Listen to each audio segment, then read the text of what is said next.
हमें हमारी रिशेल दिखाई जाती है जो कि वहां बैठी कुछ सोच रही थी, लेकिन तभी बच्चे चिल्ला कहते हैं टीचर। तो रिशेल कहती है क्या क्या हुआ। तो तब पैनी कहती है आखिर आप रिस्पॉन्स क्यों नहीं कर रही। तो रिशेल कहती है सॉरी टीचर कुछ सोच रही थी, हुआ क्या है तुम लोग को। तो पैनी कहती है पैनी और नीरू को भूख लगी हुई है, हम आपको तब से कह रहे हैं। तो नीरू भी हाँ में सर हिलाता है, वो कहता है मुझे भी भूख लगी है। तो तब वो लोग तो बार बार तमाशा किए जा रहे थे कि हमें भूख लगी है, क्या आप हमारे लिए कुछ जमीन ला सकती। तो हमारी हीरोइन जब टाइम देखती है तो 11 बजे थे। तो वो सोचती है लगता है कि ये चीजें अब मेरे लिए बिल्कुल भी बिग डील नहीं रही। वो कहती है ठीक है, टीचर जाके चेक करती है अगर खाने के लिए कुछ है तो। बच्चे कहते हैं ओके। लेकिन जब वो दरवाजा खोल के बाहर जा रही थी ना तो बच्चे कहते हैं हम लोग टावर टावर खेलते हैं। लेकिन तभी जब वो बाहर आई थी वो तो बहुत ही ज्यादा थक चुकी थी। वो सोचती है आखिर ओटिस फैमिली में हो क्या रहा है, और ये सब कुछ सोचते सोचते मुझे तो बिल्कुल नींद ही नहीं आ रही।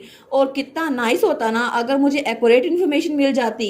लेकिन फिर भी यहाँ पर कोई एक इंसान भी नहीं है जिससे मैं सही से बात कर सकूं, क्योंकि एक हफ्ता हो चुका है जब से वो हेड शेफ वाला वाकया हुआ है। लेकिन वही बात परसों की मुझे याद आ रही है, और तब हमें परसों का दिन दिखा जाता है सुबह सुबह। तो तभी वहां पर वही कहता है आखिर आप यहाँ पर क्या कर रही हैं। तो वो था एलन। तो रिशेल एलन से मिलने के लिए आई थी। वो कहता है ऐसा लगता है कि आपके पास करने के लिए कुछ भी नहीं है। तो तभी अपना मुंह मोड़ता है। तो रिशेल कहती है मुझे माफ कीजिएगा इतनी सुबह सुबह आपको तंग करने के लिए, ये इसलिए है क्योंकि मुझे आपसे कुछ कहना था। तो एलन मुड़ते हुए कहता है मेरे पास आपसे डिस्कस करने के लिए कुछ भी नहीं है टीचर। तो हमारी रिशेल सोचती है नहीं नहीं, मैंने 4 दिनों तक मुसलसल इसके दरवाजे पे दस्तक दी है और आज इससे बात हो पाई है।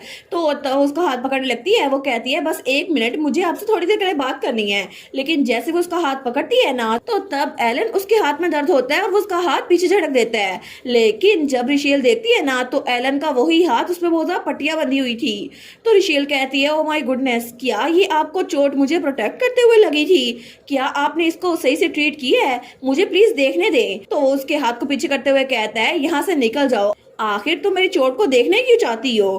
तो तब वो उसकी तरफ देखकर उसका मजाक उड़ाते हुए कहता है इधर उधर भागने के बजाय मुझे लगता है कि तुम एक इडियट हो जिसको कुछ भी नहीं पता। तो रिशेल कहती है एटलीस्ट मुझे इसको ट्रीट तो करने दे ताकि ये बुरा ना हो जाए। तो तब वो कहता है ये बैंडेज रोजर वाल्टर ने खुद लगाई थी, ये प्रॉपरली ट्रीट हो चुकी है, और इसी वजह से मुझे बताओ तुम यहाँ पर क्या करने आई हो। तो रिशेल कहती है मैं यहाँ पर पिछले 2 महीने से हूँ और मैंने एक चीज नोटिस की है, बार्टन के सर्वेंट्स अपने मास्टर के साथ बिल्कुल ही इनडिफरेंट है। तो एलन कहता है इसका क्या मतलब हुआ। तो वो कहती है पिछले हफ्ते मुझे एक लड़की मिली थी जो यहाँ पे मेड के तौर पे काम कर रही थी, लेकिन उसने कहा था कि 2 हफ्तों में उसका कॉन्ट्रैक्ट टर्मिनेट हो जाएगा, उसके बाद वो चली जाएगी। लेकिन आपको क्या लगता है क्या वो अपने घर चली गई होगी? हालांकि उस दिन के बाद से मुझे वो दोबारा दिखी नहीं। तो एलन कहता है वो यहाँ से बहुत ज्यादा दूर चली गई होगी। तो रिशेल वो सोचती है मुझे लगा ही था ऐसा ही कुछ होगा, इसका मतलब है कि वो अब इस दुनिया में नहीं है। लेकिन ये सोचते ही उसको बहुत ज्यादा बुरा लगता है। वो सोचती है नहीं, ये शौक होने का टाइम नहीं है। मुझे लगता है कि यहाँ से जो भी लोग जाते हैं ना वो सिर्फ मर के ही जाते हैं, अगर उनका कॉन्ट्रैक्ट पूरा ना हो तो मुझे ट्विंस को यहाँ से बाहर निकालना होगा। वो कहती है टू बी ऑनेस्ट मुझे लगता है बार्टेंड बच्चों के बड़े होने के लिए बिल्कुल भी अच्छी जगह नहीं है, इसी वजह से मैं सोच रही थी क्या आप अपने छोटे भाइयों को बोर्डिंग स्कूल ना भेज दें। तो एलन थोड़ा चौंकता है। तो वो कहती है अगर यंग मास्टर ओटिस आप उनके गार्डियन के तौर पर उनके साथ जाएं तो तभी वो उसका मुंह बंद कर देता है। वो कहता है बस बहुत हो गया, तुम मुझे बार बार बता रही हो कि मैं तुम्हारी बात सुनूं, लेकिन आखिर मैंने क्या बोला था? तुमने कहा कि एक बोर्डिंग स्कूल, ये कैसे हो सकता है? मैं प्रीटी श्योर हूँ मैंने तुम्हें कहा था उन चीजों के बारे में फिक्र मत करना टीचर। और तभी वो उसको पीछे धक्का देता है। तो हमारी हीरोइन कहती है मैं उनकी ट्यूटर हूँ, आखिर मैं उनके बारे में फिक्र कैसे ना करूँ। तो तभी एलन वो कहता है मेरी बात याद रखना, दोबारा कभी भी बार्टन के बारे में बिल्कुल फिक्र मत करना, और टू बी ऑनेस्ट चाहे यहाँ पर कुछ भी हो जाए इस सब से तुम्हारा कोई ताल्लुक नहीं है, लेकिन अगर तुम्हें अपनी जान बचानी है ना तो बस अपने कॉन्ट्रैक्ट खत्म होने का इंतजार करो और बिना पीछे देखे यहाँ से निकल जाना, और इसके अलावा मैं तुम्हारे लिए कुछ नहीं कर सकता। लेकिन तब प्रेजेंट में वो सोचती है आखिरी बार में मुझे लगा था उसके चेहरे पे थोड़ी फ्रस्ट्रेशन है, और वैसे भी यंग मास्टर ओटिस वो भी अभी एक तक अडल्ट ही बना। लेकिन अगर यही बात है तो फिर लेडी ओटिस से भी मैंने बात की थी और तब हमें पिछले दिन का सीन दिखाया जाता है जब वो मिसेस ओटिस के पास आई थी। तो तब वो तो हमेशा की तरह बहुत ज्यादा खूबसूरत लग रही थी, तो वो स्माइल कर रही थी। तो तब वो कहती है ये पहली बार है ना कि आप खुद मेरे पास आई हैं टी पार्टी के लिए। तो मिसेस ओटिस बड़ी एक्साइटेड होकर कहती है मुझे भी आपको बहुत कुछ बताना था। ये टेबल ये तो क्राफ्टमैन ने 200 साल पहले बनाया था। हमारी हीरोइन सोचती है लगता है कि टॉपिक को लाना बहुत ज्यादा मुश्किल है, लेकिन फिर भी क्या हम मेन पॉइंट की तरफ चलें। तो तब हमारी हीरोइन कहती है ये लवली मेंशन है, लेकिन मुझे लगता है कि यहाँ पर हर चीज सोई हुई है। तो मिस ओटिस कहती है सोई हुई है, इसका क्या मतलब हुआ। तो हमारी हीरोइन कहती है मैं सोच ही रही थी कि बार्टन इसको ज्यादा लोगों को दिखाना चाहिए। तो मिसेस ओटिस कहती है ज्यादा लोगों को गेस्ट यहाँ पर अलाउ नहीं है, और ये बात तो बिल्कुल आउट ऑफ क्वेश्चन हो गई। तो रिशेल कहती है मैं समझ सकती हूँ, लेकिन बच्चों ने बड़े होकर हाई सोसाइटी में जाना है फ्यूचर में, तो इसके लिए अच्छा होगा। तो मिसेस ओटिस कहती है हाई सोसाइटी, लेकिन तभी रिशेल की ये बात सुनकर वो बुरी तरह से हंसने लग जाती है। वो बहुत जरा हंसी जा रही थी। वो कहती है तुम ठीक कह रही हो एलन, वो बच्चा वो बड़ा होकर हाई सोसाइटी में जरूर जाएगा, लेकिन तो हमारी हीरोइन कहती है लेडी ओटिस। तो तब वो चाय कप उठाते हुए कहती है फिर भी ये मेरी रिस्पॉन्सिबिलिटी नहीं है, सब कुछ वो आदमी हैंडल करता है। और अब तुम्हें लगता है कि वो चीजें वो भी हाई सोसाइटी में इंट्रोड्यूस करवाने के काबिल हैं? बिल्कुल भी नहीं। तभी उसके हाथ से वो कप नीचे गिरता है और तभी वो कप नीचे गिर के टूट गया था। तो मिसेस ओटिस कहती है डिस्गस्टिंग, वो चीजें बहुत ज्यादा डिस्गस्टिंग है, उनको बाहर निकलने का कोई हक नहीं है, उनको जिंदा रहने का कोई हक नहीं है। तो तब उसको तो पागलपन के दौरे पड़े थे। हमारी हीरोइन कहती है lady Otis please calm down. वो उसको शांत करने के लिए उसके पास आती है। वो कहती है मैं समझ सकती हूँ कि आपके बच्चों की वजह से आप बहुत ज्यादा सफर कर रही हैं, लेकिन फिर भी आप अपने बच्चों को अपनी लाइफ से निकाल नहीं सकती, और इसीलिए मैं कह रही हूँ कि आप लेडी पेनी और यंग मास्टर नीरू को बोर्डिंग स्कूल में भेज दें, मैं आपकी हेल्प करूंगी। लेकिन तब वो रोते हुए कहती है मुझे नहीं पता, मुझे इसके बारे में कुछ भी नहीं पता, मुझे सब के लिए उससे परमिशन लेनी होगी। तो रिशेल कहती है परमिशन, लेकिन किससे। तो तभी वो उसका हाथ झटक देती है। तो हमारी हीरोइन कहती है क्या आपका मतलब है कि लॉर्ड ओटिस यानी कि आपके हस्बैंड।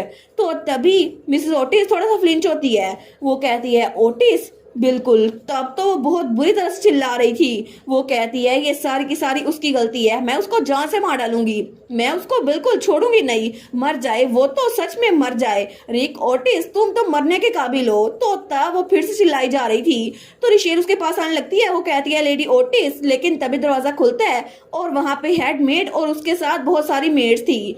तो रिशेल कहती है जोसफिन, लेकिन तभी वहां पर एक मेड आती है और मिसेस ओटिस की गर्दन पकड़ लेती है, और तब वो उसको बहुत बुरी तरह से ट्रीट कर रही थी। तो रिशेल कहती है आखिर आप लेडी को इतना रफली ट्रीट क्यों कर रही हैं, आप ऐसा क्यों कर रही हैं, प्लीज मुझे एक्सप्लेन करें जोसफिन। लेकिन जोसफिन हेडमेड स्माइल करती है और कहती है hello miss Howard, good afternoon. लेकिन तब प्रेजेंट में हमारी हीरोइन सोच रही थी वो सिचुएशन तो ऐसे रैप अप हो गई जैसे कुछ हुआ ही नहीं था। मुझे यकीन नहीं होता ये कल की बात है, लेकिन फिर भी इसकी वजह से मुझे बिल्कुल भी नींद नहीं आ रही। मिसिस ओटिस की बातें तो मेरी कानों में गूंज रही थी, लेकिन आज भी हाल में बिल्कुल खामोश है, और ये मेरे लिए कोई मसला तो नहीं है, लेकिन फिर भी मुझे लगता है कि मुझे इस टाइम में कुछ ना कुछ ढूंढना पड़ेगा। और अभी तक मुझे जो बातें पता चली है ना, उनमें से पहली बात ये है कि लॉर्ड और लेडी ओटिस वो असल में लव मैरिज के जरिए कपल बने थे। इसका मतलब है कि लॉर्ड ओटिस उन्होंने सच में मिसिस ओटिस को प्रपोज किया था। दूसरे नंबर पर ओटिस हाउस होल्ड वो तो बड़ी हारमोनियस फैमिली थी जो कि सोशल एक्टिविटीज में बड़ा पार्टिसिपेट करती थी। तीसरे नंबर पर ओटिस फैमिली उन्होंने 6 साल पहले अपने आप को हाई सोसाइटी से तोड़ लिया।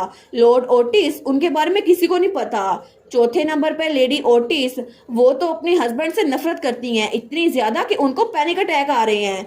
पांचवें नंबर पर लेडी ओटिस उनको अपने बच्चों के बारे में कोई फिक्र नहीं है, और ऐसा लगता है कि वो अपने ट्विंस को बिल्कुल इग्नोर करती हैं जैसे कि वो जिंदा है ही नहीं। 6वें नंबर पर इस मेंशन के सर्वेंट्स वो आम लोग तो बिल्कुल भी नहीं हैं। 7वें नंबर पर यहाँ पर आए हुए रोजर को 6 साल हो चुके हैं, और ये सब कुछ मुझे लगता है ये सारे रूल 6 साल पहले शुरू हुए थे।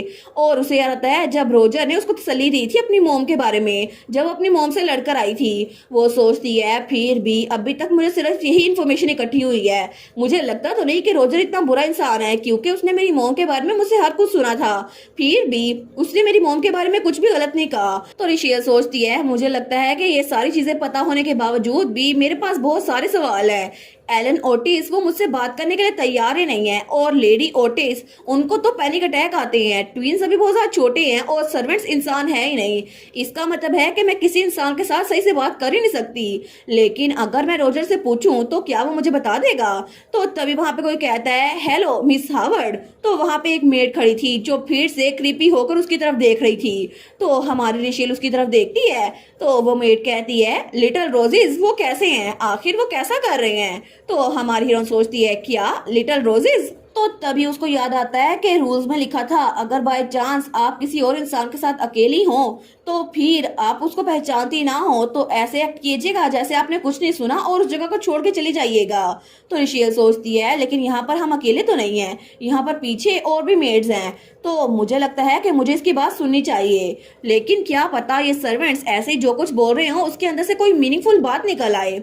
तो तब वो मेड कहती है वो तो अभी तक प्रॉपर रोजेस बने नहीं है ना, उनको अभी तक अपनी जगह मिली नहीं है। वो इसलिए क्योंकि उनकी क्वालिफिकेशन वो अभी तक पूरी नहीं हुई, लेकिन वो लकी थे कि वो उसके क्राइटेरिया में पूरे उतरे थे। हमारी हम सोचती है ये क्या बात कर रही है, किसके क्राइटेरिया में, और ये रोजेस किसको कह रही है, क्या ये बच्चों को कह रही है? लेकिन इसके अलावा इसने कहा कि प्रॉपर रोजेस, लेकिन बच्चे वो तो अभी छोटे हैं ना। तो तभी वो मेड हमारी रिशेल की तरफ देखती है तो वो फ्रीज हो गई थी क्योंकि रिशेल के पीछे कोई खड़ा था। तो हमारी हीरोइन सोचती है ये रोजेस के बारे में क्यों बात कर रही है, क्या रोजेस के अलावा बाटन में कोई और प्लांट नहीं है? क्या ये सिर्फ रोजेस के बारे में बात कर रही है या किसी इंसान या किसी और चीज के बारे में? तो तभी वो मेड की तरफ देखती है तो उसको डरा हुआ देखकर जब वो पीछे देखती है तो वहां पे कोई खड़ा था और वो था रोजर। तो हमारी हीरोइन कहती है रोजर्स। वो सोचती है रोजर की आंखें क्या ये हमेशा से इतनी रेड थी? तो रोजर उसको देखते ही स्माइल करता है। वो कहता है रिशेल आपको नहीं लगता कि हमें एक कप चाय पीना चाहिए? और थोड़ी देर बाद वो लोग ग्रीन हाउस में थे तो तब रोजर वो उसको बैठने में हेल्प करता है। तो रिशेल कहती है लेकिन अभी तक लंच का टाइम नहीं हुआ तो क्या ये ठीक रहेगा कि हम लोग चाय पिए?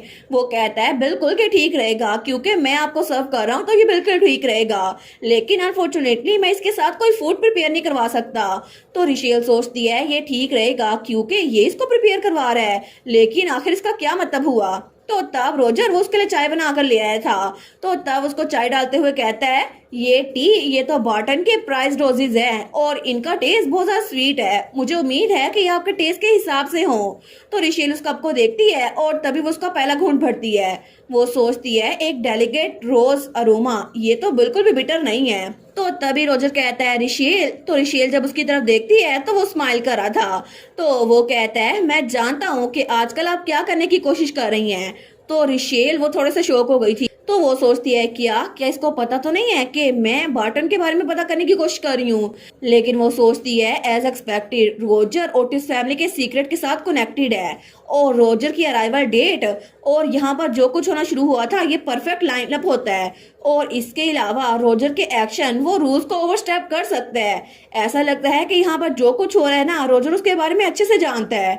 लेकिन तभी वो सोचती है क्या इसका मतलब है कि ये मुझसे ये बात इसलिए कर रहा है ताकि मुझसे पता करवा सके कि मैं क्या सोच रही हूँ? मैंने उम्मीद तो की थी कि ऐसा कुछ भी ना हो। लेकिन वो स्माइल करते हुए कहती है मैं श्योर नहीं हूँ कि मैं किसी चीज में दखलंदाजी कर रही हूँ या फिर नहीं, बस मुझे लगता है कि मैं लेडी पेनी और मास्टर नीरू उनके बारे में फिक्रमंद हो रही हूँ ताकि उनको अच्छा एनवायरनमेंट मिले। तो वो कहती है इसी वजह से मैंने यंग मास्टर एलन और लेडी ओटिस से उनके ओपिनियन मांगे थे, लेकिन ऐसा लगता है कि मिसेस ओटिस इसके बारे में बड़ी सेंसिटिव है, मैं बहुत ज्यादा केयरलेस थी।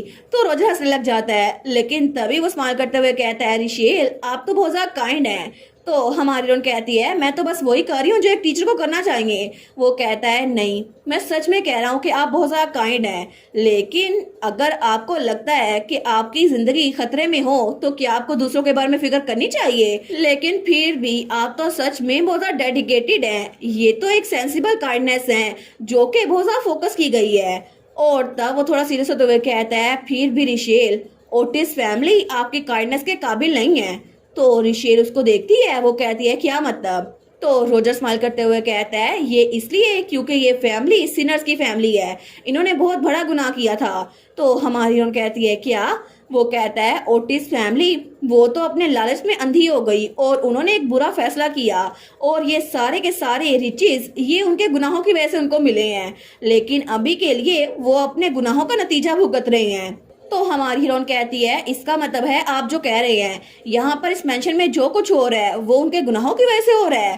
तो रोजर वो कहता है बिल्कुल ऐसा ही है। हमारी हीरोइन सोचती है यहाँ पर इस मेंशन में इतना सब कुछ हो रहा है, क्या इसका मतलब है कि ओटिस फैमिली का कर्म है, मतलब उन्होंने जो कुछ किया उनके साथ इसी वजह से ये सब कुछ हो रहा है। लेकिन ये अनएक्सपेक्टेड तो बिल्कुल नहीं था, क्योंकि मुझे लगता है कि ये ट्रेजेडी ये किसी इवल की वजह से हुई होगी जो कि ओटिस फैमिली ने की थी। लेकिन फिर भी ओटिस फैमिली अगर यहाँ पर कोई विक्टिम हुआ तो क्या अगर मैं इसमें इन्वॉल्व हुई तो मैं भी मसले में फंस जाऊंगी। फिर भी ये सारा इंसिडेंट 6 साल पहले मुझे लगता है शुरू हुआ था, तो क्या इसके कॉन्सिक्वेंसेस बच्चों को भी भुगतना जरूरी है। तो हमारी रिशेल कहती है वो सिंस वो गुनाह वो आखिर थे क्या। तो रोजर कहता है आपको इतना खड़ा खोदने की जरूरत नहीं है रिशेल, अभी तो बिल्कुल भी नहीं, एक वक्त आएगा जब आपको सारा का सारा सच पता चल जाएगा। तो रिशेल कहती है क्यों, आखिर आप मुझे ओटिस फैमिली के सीक्रेट के बारे में क्यों बता रहे हैं। तो रोजर स्माइल करते हुए कहता है कि आपको अच्छा नहीं लग रहा, क्योंकि आप तो इस सारे वक्त में बहुत ज्यादा क्यूरियस थी ना। तो हमारी हीरोइन कहती है ये फैक्ट कि आप ये सीक्रेट मेरे सामने रिवील कर रहे हैं इसका मतलब है कि आपका कोई ना कोई मोटिव होगा। तो वो कहता है मैं तो बस क्यूरियस था आपकी चॉइस के बारे में। रिशेल कहती है मेरी चॉइस, वो कहता है बिल्कुल, अब जबकि आप एक काइंड इंसान है। तो तब वो कप उठाता है और उस चाय को उसके सामने गिराते हुए कहता है तो मैं जानना चाहता हूँ कि क्या आप उन सिनर्स की हेल्प करेंगी, चाहे उन्होंने जो कुछ मर्जी किया हो, क्या आपको अगर पता चल जाए कि उनका गुनाह क्या था फिर भी आप उनकी हेल्प करेंगी। और तब उसने वो सारी की सारी चाय सामने गिरा दी थी। वो कहता है ठीक है मुझे बताएं कि आखिर आप क्या करने का प्लान कर रही हैं। तो रिशेल कहती है अगर मैं कहूँ कि मैं ओटिस फैमिली की मदद करूंगी तो फिर आप क्या कहेंगे। तो रोजर कहता है क्या ये आपका आंसर है। वो कहती है कि आप मुझे रोकेंगे। तो वो कहता है बिल्कुल नहीं, मैं आपको बिल्कुल नहीं रोकूंगा, लेकिन मुझे लगता है कि ओटिस फैमिली के बर्डन को लेकर आपको डिस्पेयर में बिल्कुल नहीं डूबना चाहिए, और ये तो बहुत ज्यादा हार्ट ब्रेकिंग होगा। लेकिन तब उसको बड़े रहम से देखता है और तब हमारी ओर सोचती है इसकी ये नज़र ये बहुत ज़्यादा जेंटल है, लेकिन ऐसा लगता है कि जैसे ये मेल्टिंग आइस की तरह है जो कि स्प्रिंग में नजर आ रही हो। तो तभी वो अपनी चेयर से उठता है। वो कहता है मैं ऑनेस्ट रहूंगा रिशेल, मैं सच में आपको बहुत ज्यादा पसंद करता हूँ। लेकिन तभी वो उसके सामने आता है, उसके सामने झुकते हुए कहता है इतना ज्यादा कि मैं अपनी लाइफ में ये सारे चेंजेस करने के लिए तैयार हूँ। तो तब रिशेल का हाथ पकड़ता है। वो कहता है आपको पता है रिशेल, मैंने कसम खाई थी कि मैं ओटिस फैमिली की डिस्ट्रक्शन आखिर तक देखूंगा, बस यही वजह थी कि मैं अभी तक ओटिस फैमिली के सबसे बड़े बेटे का प्राइवेट ट्यूटर बना रहा, लेकिन ये सारा वक्त मेरे लिए खुशी का बाइस था, इसी वजह से मैंने कभी ये जगह छोड़ने के बारे में सोचा ही नहीं, क्योंकि मेरी जिंदगी में और कोई मकसद था ही नहीं। तो रिशेल कहती है रोजर्स। तो रोजर्स के हाथ पे किस करते हुए कहता है लेकिन जब मैं आपसे मिला रिशेल तो सब कुछ चेंज हो गया, क्योंकि जब मैं आपके साथ होता हूँ ना तो मुझे लगता है कि मुझे वो खुशी मिल गई है जो पहले मुझसे खो गई थी।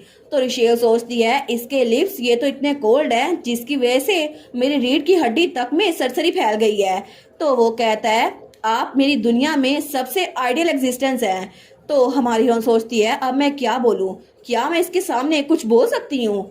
तो तब वो कहता है तो फिर मैं आपकी चॉइस का इंतजार करूंगा रिशेल, और जब 1 साल बाद आपका कॉन्ट्रैक्ट खत्म हुआ तो फिर मेरे साथ चलिएगा, मैं इस दुनिया की हर एक चीज आपको ला कर दूंगा, जिस चीज की आपको ख्वाहिश है उस चीज की, और मैं तो ये पूरी दुनिया आपके हाथों में रख सकता हूँ। तो हमारी हीरोइन कहती है बस मुझे ये बताओ कि आखिर तुम हो कौन।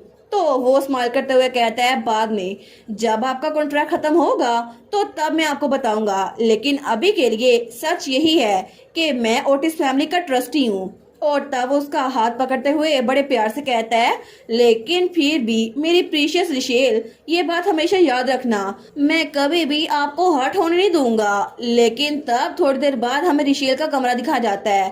तो वो अपने बेड पे लेटी हुई थी। वो सोचती है मैं तो बहुत ज्यादा थक चुकी हूँ, उसने बोला था ओटिस फैमिली वो तो सिनर्स की फैमिली है, लेकिन यहाँ पर जो कुछ हो रहा है ये सब कुछ उनकी वजह से ही हो रहा है। तो रिशेल सोचती है मेरा दिमाग अभी तक इस बात को समझने के काबिल नहीं हुआ, पता नहीं उसने क्या बोला था। एलन ने कहा था कि मैं रोजर के करीब मत भटकूं, लेकिन रोजर ने कहा था कि मैं 1 साल बाद इस जगह पे अपने कॉन्ट्रैक्ट पूरे करने के बाद उसके साथ चली जाऊं। लेकिन फिर भी मुझे नहीं पता कि आखिर दोनों क्या सोच रहे हैं, एलन ओटिस भी और रोजर वाल्टर भी, लेकिन मैं किसकी बात पे ट्रस्ट करूं। तो तभी वहां पे दरवाजे पे दस्तक होती है। तो वहां पे रोजर कहता है रिशेल क्या आप अंदर हैं? तो हमारी रोन उठते हुए सोचती है रोजर्स लेकिन अचानक से मेरे कमरे के बाहर क्या कर रहा है? और अभी तक थोड़ी देरी हुई है, जब हम लोग चाय पीकर आए हैं तो वो थोड़ी ऑकवर्ड हो गई थी। वो कहता है क्या आप थोड़ी देर के लिए बाहर आ सकती हैं? आपके नाम पर एक टेलीग्राम आया है। तो हमारी हीरो सोचती है एक टेलीग्राम, तो वो उठते हुए बाहर आती है, वो दरवाजा खोलते हुए कहती है एक टेलीग्राम आया है। तो रोजर के हाथ में एक लेटर था, वो कहता है बिल्कुल पोस्टमैन ने कहा है कि ये अर्जेंटली आया है, ये ले। तो रिशेल जब उस लेटर को देखती है ना, तो तब उसके अंदर ट्रेजिक न्यूज लिखी हुई थी। तो रिशेल जैसे उस लेटर को पढ़ती है, वो सारे के सारे पेपर्स उसके हाथ से नीचे गिर गए थे। तो तब वो तो वहां पे बेहोश होने लगती है। तो रोजर कहता है रिशेल, लेकिन रिशेल वो बहुत मुश्किल से संभली थी। तो रोजर कहता है क्या हुआ है, आप ठीक तो है ना? लेकिन रिशेल उसकी आंखों में से जैसे जान ही खत्म हो गई थी। तो तभी उस लेटर के अंदर लिखा हुआ था नोटिस ऑफ मदर पासिंग, आपको जल्दी वापस आने की रिक्वेस्ट की जाती है। और रिशेल की मॉम वो अब इस दुनिया में नहीं थी। और इसी के साथ ये वाला पार्ट यहीं पर ख़त्म। तो आप लोग बताइएगा आप लोग को ये पार्ट कैसा लगा, और वीडियो को लाइक और चैनल को सब्सक्राइब लाजमी कीजिएगा। बाकी वीडियोस का लिंक भी स्क्रीन पर नज़र आ रहा होगा, तो काइंडली उनको भी चेकआउट कर ले। और thank you so much for watching my videos. Stay safe, bye bye.